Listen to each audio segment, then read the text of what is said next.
Stop waiting till you're perfect. Just start. Stop waiting to feel certain. Progress builds confidence. Stop waiting till you feel ready. Confidence comes after, not before. Stop waiting till they approve. Most people are too scared to even try. Stop waiting for it to be easy. What transforms you rarely is. In our lives with overthinking, we're overwhelmed with the amount of information. We're overwhelmed with the amount of choice. We're inundated with insight, data. We're being sold to. Our attention is being farmed, right? People are literally trying to grab hold of our attention, whether we're on the street, on the phone, wherever we are. And so making better decisions has become harder. Step one is catch the noise. You don't have a clarity problem. You have a clutter problem. Before we decide, we ruminate, we spiral, we crowdsource, we overthink. But Stanford research shows that excessive deliberation reduces decision quality by up to 25%. Due to something known as decision fatigue. Now, what is decision fatigue, you might be wondering? Decision fatigue is the mental and emotional strain resulting from making too many decisions, especially in a row. The more choices you make, the worse your decision making becomes. This is because every decision, big or small, draws from a limited pool of mental energy. This is a concept backed by ego depletion theory. Once that pool is drained, your brain defaults to either avoidance, doing nothing, I'm sure you can relate, or impulse, choosing the easiest or most familiar option. Now think about that for a second. How often do you make so many decisions from the moment you wake up? You're thinking about what to wear, what to eat, what you're going to do tonight, what you're going to watch, all the different tasks you have to get through today, packing the kids' lunch, right? You've got a million tasks, a million things to think about. And by the end of the day, what happens? You just want to do nothing, right? You want to get nothing done. Or what happens is you start making impulsive decisions that you regret later. In one study, participants who were forced to make many small decisions, like choosing products, designs, or preferences, later performed significantly worse on tasks requiring self-control. Now, that's what I love about this topic. It affects all parts of your life. You're thinking the issue is you don't have willpower. You're thinking the issue is you don't have self-control. The truth is, when you've become exhausted from making lots of small decisions, you lose that power. It's a decision-making problem. It's not a drive or will problem. What this study shows is that over-deliberation isn't just mentally exhausting, it actively reduces your ability to think clearly, increasing the chance to default to what's familiar. That's actually one of the reasons people like Steve Jobs, Barack Obama, Mark Zuckerberg all minimize daily micro decisions, wearing the same clothes to preserve cognitive energy for the bigger decisions. They've even found in studies that judges in courts were found to give more favorable rulings early in the day. After many cases, after seeing many people, they actually struggled to give favorable rulings. Now, how does this affect you? Every should I adds up. Every let me think one more time drains fuel. So when you deliberate excessively, you think you're being thorough, but you're actually weakening your judgment. That's why your best decision isn't always the most analyzed. It's the one made with a clear, rested mind. It's why we say things like, let me sleep on it, because that clarity, that rest helps you make a better decision. Now, here's an action tip. Protect decision-making energy by making big decisions early in the day. A lot of us start by making our small decisions as opposed to focusing on the big ones. When you waste a lot of energy on all the small decisions, you've run out of energy by the time it comes to your top priorities. So batch the small decisions, meals, clothes, routes to take. Do it the night before. Do it a week in advance. Also, use pre-made criteria. If X, then I always do Y. Stop overthinking things that won't matter in 5 years. Stop overthinking replies to people who wouldn't notice if you disappeared. Stop overthinking how you look to people who don't look out for you. Stop overthinking your path just because it doesn't look like theirs. Stop overthinking the past when your future is trying to get your focus. Stop overthinking all of these other small, insignificant decisions that don't impact the quality of your life. Step 2, label the type of decision. Not all decisions deserve the same energy. That's a quote from Jeff Bezos. And here I want to introduce you to what's known as type 1 versus type 2 framework for decision making. Type 1 is if a decision is irreversible and high stakes, think deeply. A type 2 decision is something that's reversible and low stakes, decide fast. Let me say that again. If something is irreversible and high stakes, think deeply. If something is reversible and low stakes, decide faster. Most people treat every decision in life like life or death. That's how they get paralyzed, right? Most of us think this decision will define my entire life, when in reality, you can apply for a new job. You can quit this job. You can look for other work. You will find another manager. These are all options, but our mind makes us feel like there are only two: either survive or die. And as soon as your brain puts that pressure onto you, what happens? You get paralyzed. You stop having the ability to make a healthier decision, knowing that there are always more than two options. For example, let's say you're not enjoying your work. Let's say you're not doing something you're passionate about. In your head, you think there are two options. I either stay here and hate it, or I leave and I fail. You don't think about the third option. Maybe I should build a new skill. Maybe I should update my LinkedIn profile. Maybe I should update my resume. Maybe I should start a side hustle.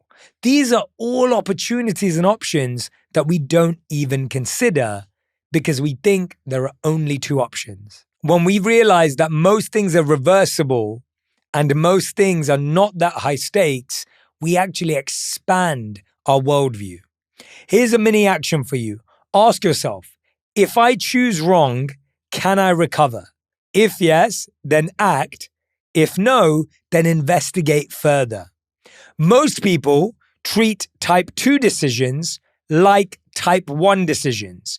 Decisions that are reversible and low stakes, we treat them as irreversible and high stakes. When we treat type 1 decisions like type 2 decisions, it's a disaster, right? Choosing who to marry is a type 1 decision. It's high stakes, and even though it is reversible, it's something that's challenging to reverse. So it becomes a disaster if we act fast and we don't think about it. And I've already talked about how we do the opposite. Spend more time on the few choices that matter and stop wasting brain power on what doesn't. I also want to share with you something that I really came across when I was at university. I realized you needed 70% to get a first-class degree. 70%. So that means someone who got 70% and someone who got 99% ended up with the same grade of getting a first class. 60 to 70 in England was a 2-1, 50 to 60 was a 2-2, and anything below that was a 3. And so when you think about that, a lot of us are trying to be at 99 when all we need to do is be at 70. Now, Jeff Bezos also shares this. Most decisions should probably be made with around 70% of the information you wish you had. If you wait for 90%, in most cases, you're probably being slow. This is a really important thing to remember because in the process of wanting to be 90% perfect, we end up not even starting. And this ties into satisficing, a concept in decision theory that says good enough is often better than perfect because perfection is a trap and speed creates momentum. I want to give you a real life example. This is a real Amazon example. In Amazon's early days, choosing where to place new fulfillment centers was a type 2 decision. If a location underperformed, they'd shut it down or reallocate it. But building Amazon Web Services, that's a type 1 decision. This required full commitment and long-term thinking. Bezos taught his team, be nimble with reversibles, be deliberate with irreversibles. Here's the practical application for you. Ask these 3 questions. If I get it wrong, is the damage small or permanent? Can I test this on a small scale before going all in? And here's a bonus thought. The enemy of speed is not caution, it's confusion. This Bezos framework isn't just about fast versus slow. It's about clarity. Knowing what kind of decision you're making is the first decision you should make. Stop waiting till you're perfect. Just start. Stop waiting to feel certain. Progress builds confidence. Stop waiting till you feel ready. Confidence comes after, not before. Stop waiting till they approve. Most people are too scared to even try. Stop waiting till you have more time. You make time for what matters.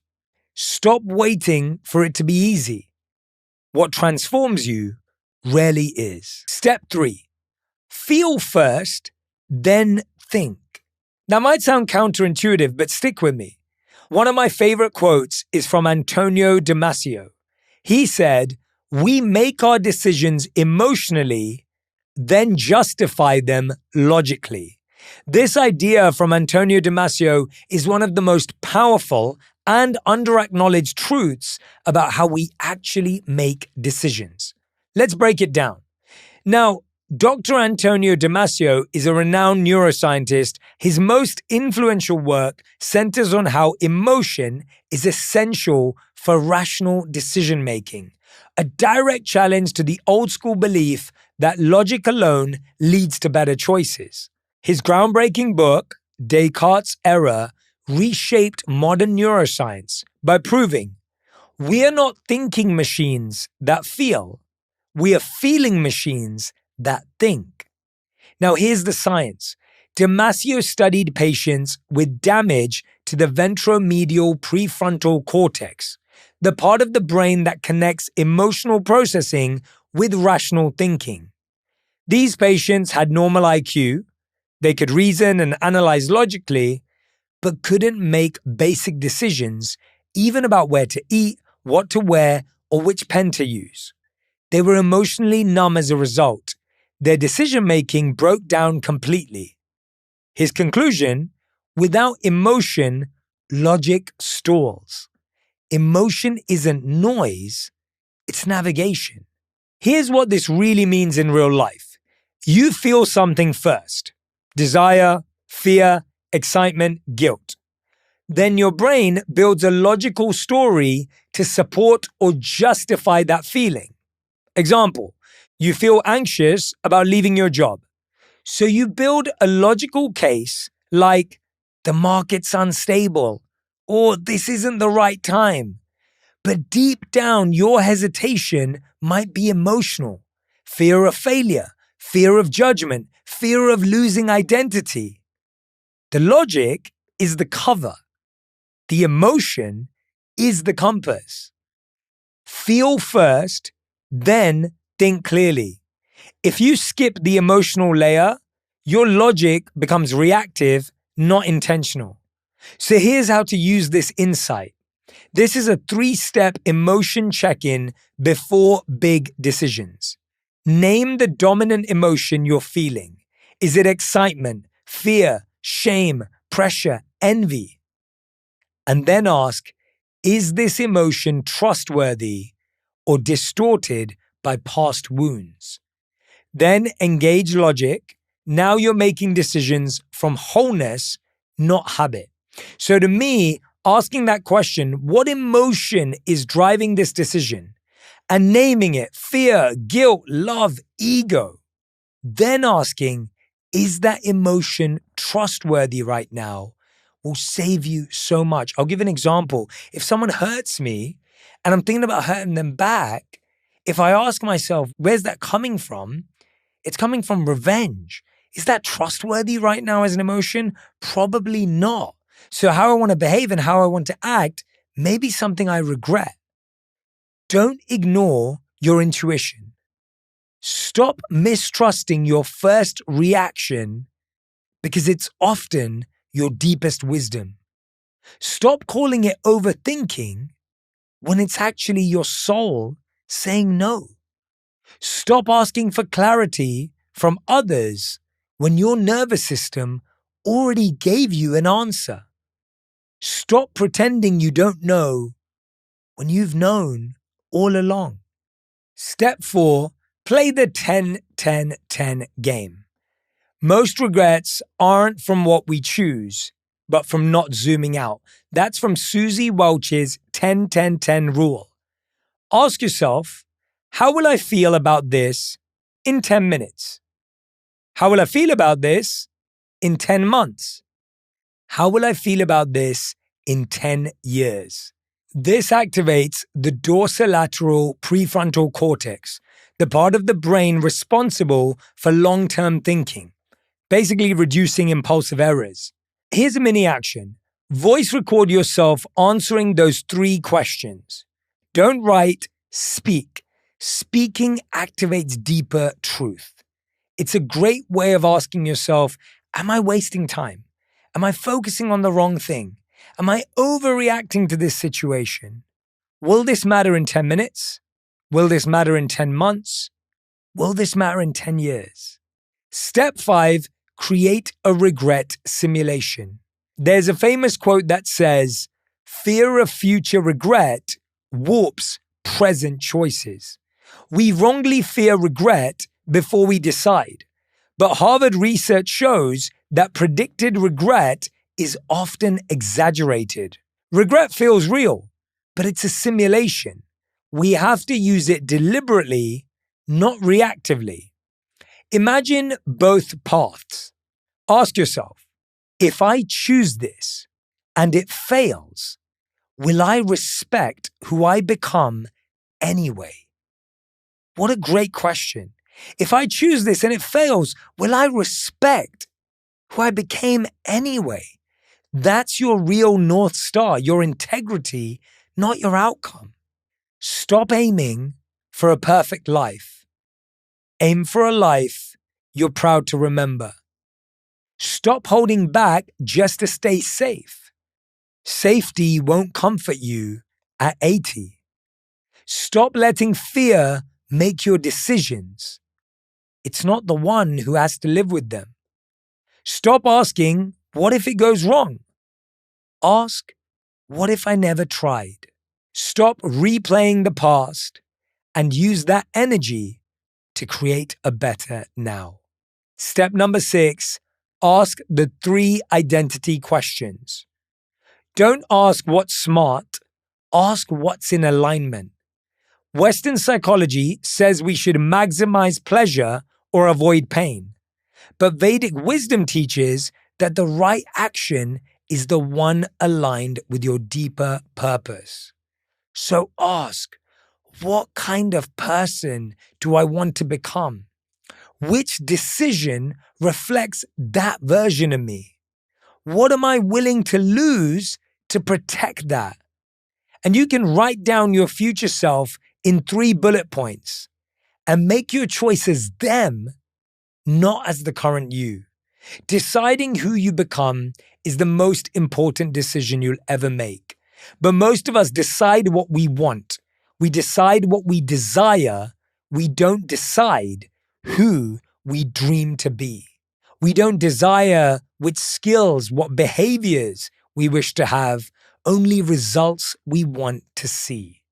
I hope this is your reminder that whether you have the dream job or not, whether you have the dream life or not, that you're becoming the person you want to be, that is ready to receive what you deserve. Step number 7, decide, then move. The famous wisdom said, no decision is a decision. The brain's anterior cingulate cortex hates uncertainty.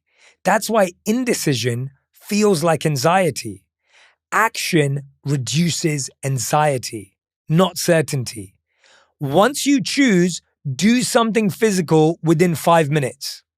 Call the person, send the email, book that ticket, cancel that plan. Remember, action conquers anxiety. Not staying the same, not overthinking, not figuring it all out, actually moving forward.